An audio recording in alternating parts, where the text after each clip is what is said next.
Leadership in Turbulent Times is a political history book by Doris Kearns Goodwin.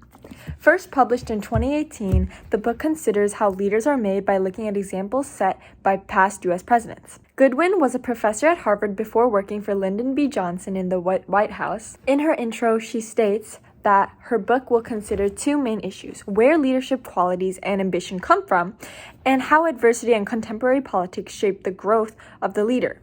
To answer these questions, she considers whether leaders are born or made, and questions how to recognize leadership qualities before they fully manifest, which is why she shares the childhood and growing up of these presidents. She chooses 4 presidents to talk about in her book. 1. Abraham Lincoln, 2. Theodore Roosevelt, 3. Franklin D. Roosevelt, and 4. Lyndon B. Johnson. Abraham Lincoln, starting from his childhood, exhibits qualities that makes others notice and respect him. He doesn't need titles or influence to stand out from other people. Goodwin talks about how this is possible and what this would mean for other leaders who don't possess these characteristics. But that doesn't really matter for now. Let's talk about Abraham Lincoln. Goodwin looks at his childhood and personality traits that he had shown from an early age. Abraham Lincoln shows a desire to learn, grow, and improve. Throughout his tough childhood, Lincoln demonstrates high hopes for a better future.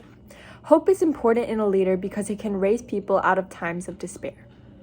Lincoln desires the respect and approval of his contemporaries. He doesn't just act for himself, but for a greater cause. And most importantly, he believes in himself worthy of fighting for this bigger cause, even if he wasn't born into a privileged life. Goodwin shows that self-belief highlights this revolutionary leader. Goodwin shows that Lincoln did not back away from adversity and struggle.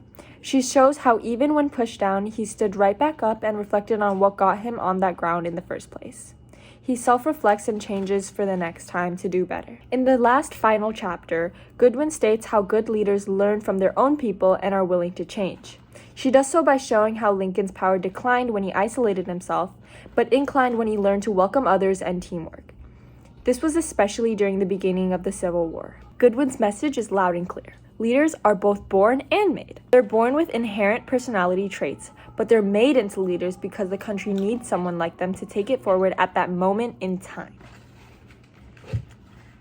I hope you learned something new about Abraham Lincoln from the Leadership in Turbulent Times book by Doris Kearns Goodwin. Bye!